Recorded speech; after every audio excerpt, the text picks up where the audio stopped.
Next हमारा 2.3 kinds of vector आज हम पढ़ेंगे. So the first kind of vector, that is null or zero vector. So how it's possible to have a vector as zero is nothing. So when we will take the difference of two vectors and their result is zero, then that resultant vector is known as a zero vector. And its direction is arbitrary. Arbitrary means it can be in any direction. तो नल और zero vectors का क्या मतलब है कि zero तो कुछ है ही नहीं, तो हमें इसका वेक्टर कैसे मिलेगा.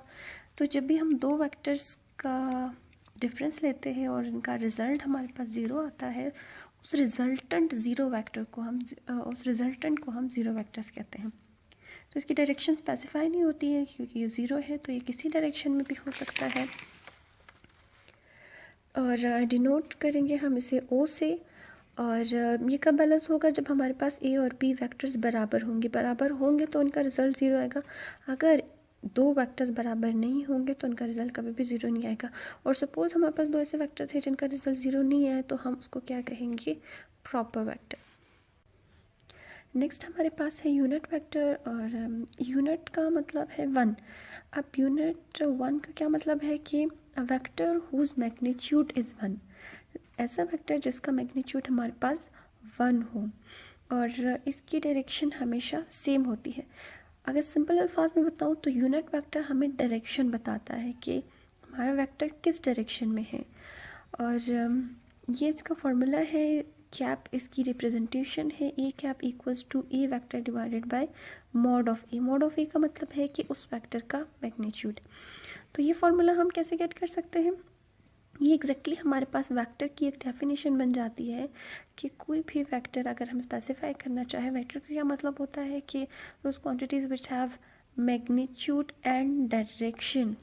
तो ये वेक्टर हमारे पास है, ये इसकी डायरेक्शन है और ये इसकी मैग्नीट्यूड है.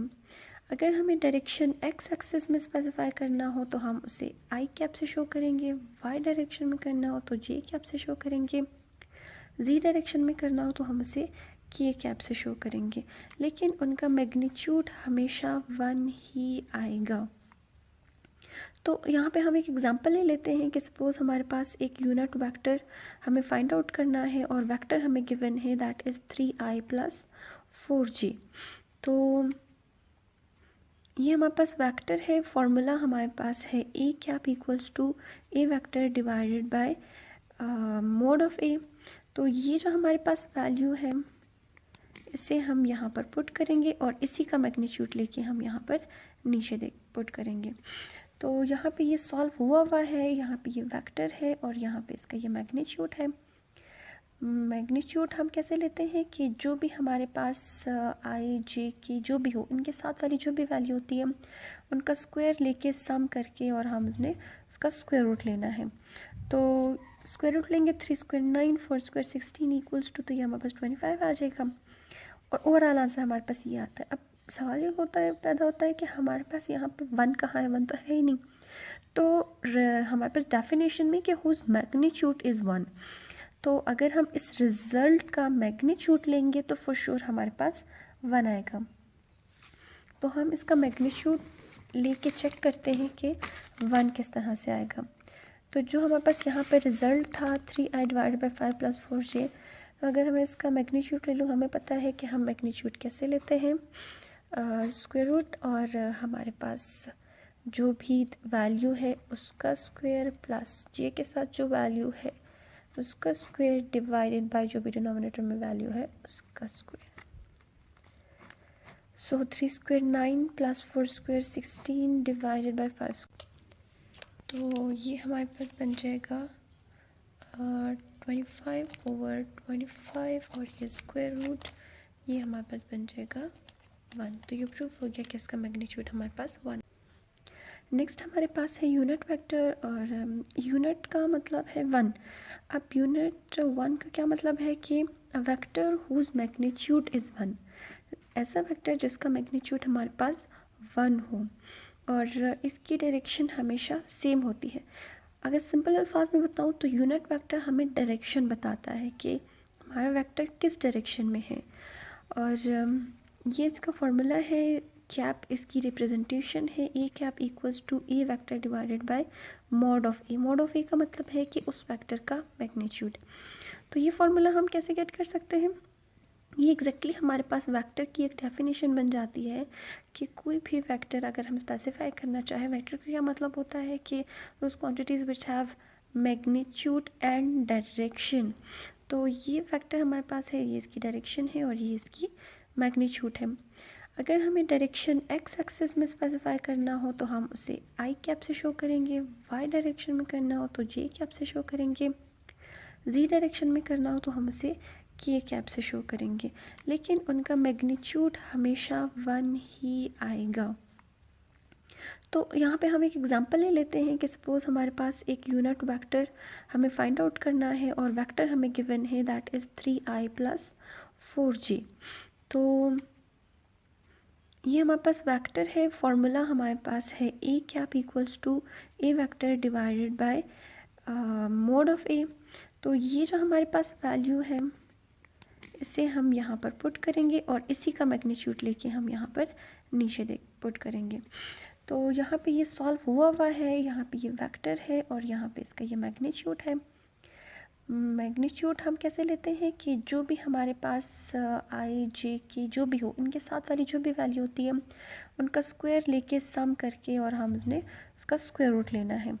तो स्क्वायर रूट लेंगे, 3 स्क्वायर 9, 4 स्क्वायर 16 इक्वल्स टू, तो ये हमारे पास 25 आ जाएगा और ओवरऑल आंसर हमारे पास ये आता है। अब सवाल ये पैदा होता है कि हमारे पास यहाँ पे 1 कहाँ है, 1 तो है ही नहीं। तो हमारे पास डेफिनेशन में कि हुज मैग्नीट्यूड इज़ 1, तो अगर हम इस रिज़ल्ट का मैग्नीट्यूड लेंगे तो फॉर श्योर हमारे पास 1 आएगा। तो हम इसका मैग्नीट्यूड लेके चेक करते हैं कि 1 किस तरह से आएगा। तो जो हमारे पास यहाँ पर रिज़ल्ट था 3i डिवाइडेड बाई 5 + 4j, तो अगर हमें इसका मैग्नीट्यूड ले लूँ, हमें पता है कि हम मैग्नीट्यूड कैसे लेते हैं, स्क्वायर रूट और हमारे पास जो भी वैल्यू है उसका स्क्वायर प्लस जे के साथ जो वैल्यू है उसका स्क्वायर डिवाइडेड बाय जो भी डिनोमिनेटर में वैल्यू है उसका square. So 3 square 9 + 4 square 16 divided by 5। तो ये हमारे पास बन जाएगा 25/25 और ये स्क्वायर रूट, ये हमारे पास बन जाएगा 1। तो ये प्रूफ हो गया कि इसका मैग्नीट्यूड हमारे पास 1 आता है। नेक्स्ट हमारे पास है पोजीशन वेक्टर। पोजीशन वेक्टर किसी भी पॉइंट को किसी भी पॉइंट की पोजीशन बताने के लिए, अब सपोज़ हमारे पास ये एक प्लेन है, ये पूरा हमारे पास ये एक प्लेन है और यहाँ पे कोई भी पॉइंट है मेरे पास और मुझे इसको बताना है कि ये यहाँ पे कहाँ पे है। लेकिन याद रखना कि पोजीशन वेक्टर में हमने इसकी पोजीशन हमेशा ओरिजिन से बतानी होती है। अब हम यहाँ पे कंसिडर कर लेते हैं कि सपोज़ हमारे पास ये एक प्लेन है, तो ये मेरे पास पॉइंट है, मुझे बताना है कि ये पॉइंट यहाँ पर कहाँ पे है। तो एक हमने ओरिजिन से, हमेशा याद रखना ओरिजिन से हम इसको करेंगे, ओरिजिन से हम एक पोजीशन वेक्टर ड्रॉ करेंगे और क्या करेंगे कि फर्दर हमारे पास यहाँ पे हम पोजीशन वेक्टर ये यहाँ जहाँ पे भी है वहाँ से एक परपेंडिकुलर ड्रॉ करेंगे। तो ये हमारे पास एक राइट एंगल ट्रायंगल बन जाएगा। तो x = xi + yj, मतलब जो भी हमारे पास ये r है that will be equals to xi + yj। अगर हमें उसका मॉड चाहिए हो तो मॉड हमें हम कैसे इसका निकालते हैं कि r मैग्नीट्यूड इक्वल्स टू ये अंडर रूट लेके, तो यहाँ पे x के साथ जो भी वैल्यू है उसका स्क्वायर और y के साथ जो भी वैल्यू है उसका स्क्वायर। तो ये हमारे पास इसका एक मैग्नीट्यूड का फॉर्मूला बन जाता है। और अगर हमने इसको 3 डायमेंशनल में निकालना हो तो 3 डायमेंशनल के लिए हमारे पास क्या हो जाएगा, r = xi + yj + zk। तो अगर इसका मैग्नीट्यूड चाहिए हो सो r = x² + y² + z²। Fourth kind of vector है हमारे पास इक्वल वेक्टर्स। इक्वल वेक्टर्स के लिए हमारे पास वेक्टर्स का पैरेलल होना ज़रूरी है, मतलब एक ही डायरेक्शन में होना ज़रूरी है। लेकिन याद रखना कि सारे के सारे पैरेलल वेक्टर्स कभी भी इक्वल नहीं होते हैं। इक्वल वेक्टर होने के लिए इन दोनों वेक्टर्स का मैग्नीट्यूड सेम होना चाहिए। मतलब क्या कि सपोज़ हमारे पास वेक्टर है, सपोज़ मेरे पास ये दो पैरेलल वेक्टर्स हैं और इसका जो हमारे पास मैग्नीट्यूड है वो 2 मीटर है और इसका जो मैग्नीट्यूड है वो 4 मीटर है। तो इसका मैग्नीट्यूड 2 है और इसका मैग्नीट्यूड 4 है। तो ये हमारे पास पैरेलल तो है क्योंकि इनकी डायरेक्शन सेम है, लेकिन ये दोनों का जो मैग्नीट्यूड है वो सेम नहीं है। तो ये दोनों पैरेलल है लेकिन इक्वल नहीं है। और अगर हमारे पास सपोज़ ये है 2 मीटर का और नेक्स्ट वन भी हमारे पास क्या है 2 मीटर का और डायरेक्शन भी सेम है, तो ये हमारे पास क्या होंगे इक्वल वेक्टर्स। ये पैरेलल, लेकिन इक्वल होने के लिए पैरेलल का होना ज़रूरी है, लेकिन सारे के सारे पैरेलल इक्वल नहीं होते हैं। और याद रखना जब भी हमारे पास इक्वल व पैरेलल वेक्टर्स हो तो उनके दरमियान जो एंगल बनता है वो हमारे पास हमेशा 0 डिग्री का होता है। नेक्स्ट है हमारे पास नेगेटिव वेक्टर।